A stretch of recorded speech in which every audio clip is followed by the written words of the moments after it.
everybody, and welcome back to the Love Wreck Legacy.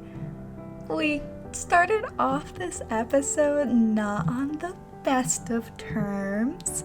I had loaded into the save, ready to get Toki and Sunki to kind of reconnect, go through therapy, talk about the flirting and how Toki has been feeling more distant. And almost instantly, Keita aged up.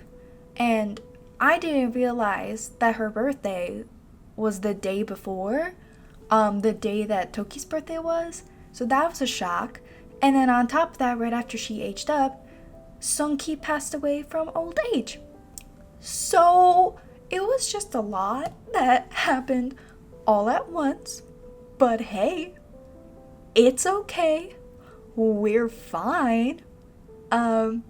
So today's the first day of waking up in the apartment without Sunki. And there's this really weird vibe going throughout the entire apartment as Toki wants to feel bad, but she just doesn't. The grief seemed to have washed off of her the minute the funeral ended. And she wasn't sure if these feelings were natural, if this was okay to feel, to experience. So of course, who does she call but her best friend and twin, Kaori.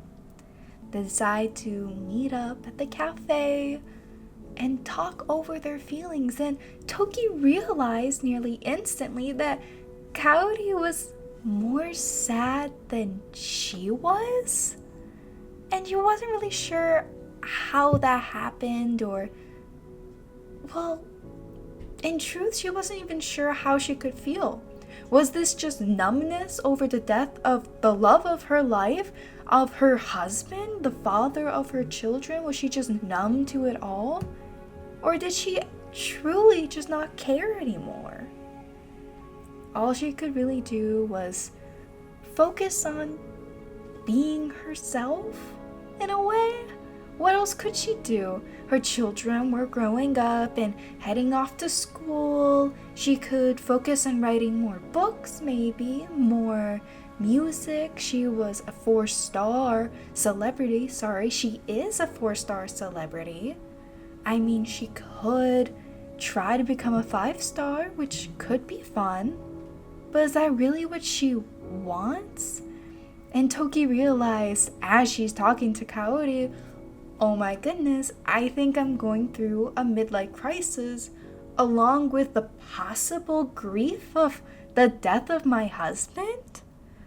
Everything just seems to kind of blur in Toki's mind, where she wants to feel this overwhelming grief and pain, where she can't focus and do anything.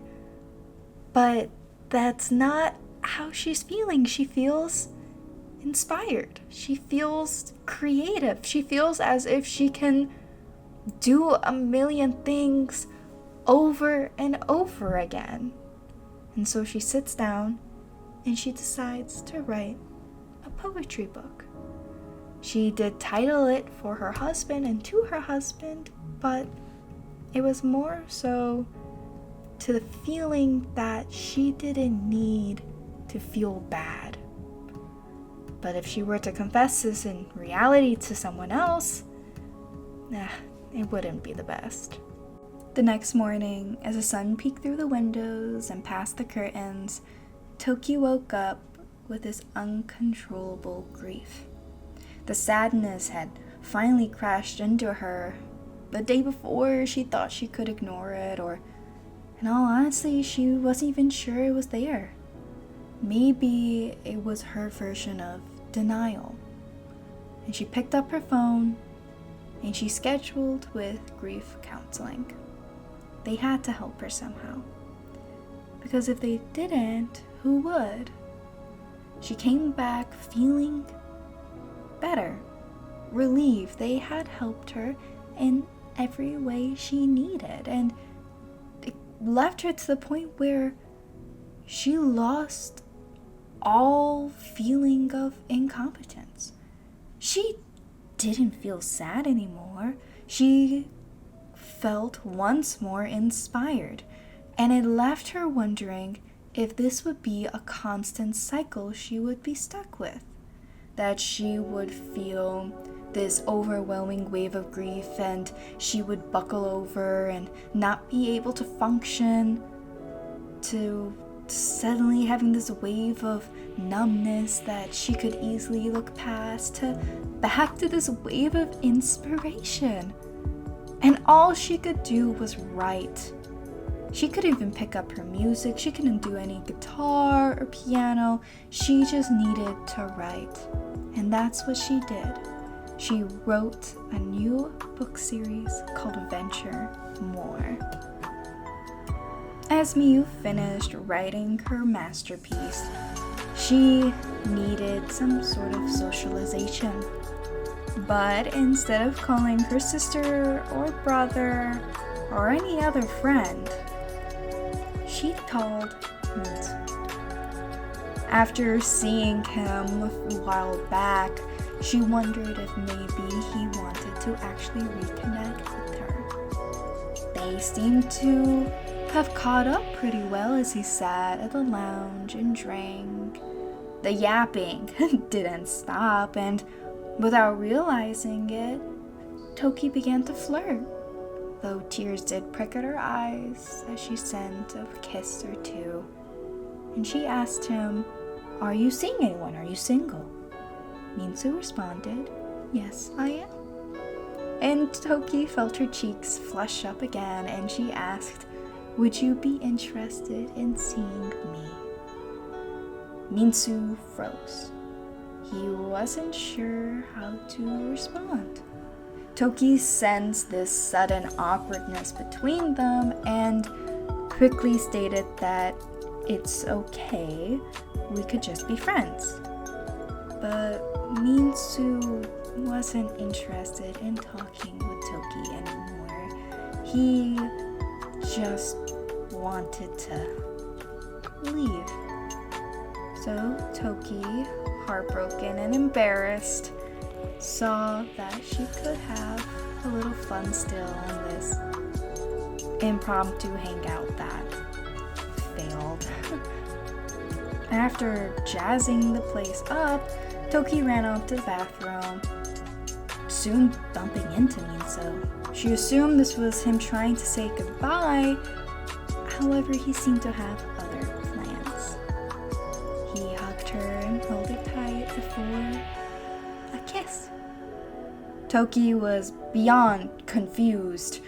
Did he want to be with her again, or did he just want to be friends? Or did he want to be complete strangers again? It was somewhat overwhelming to her.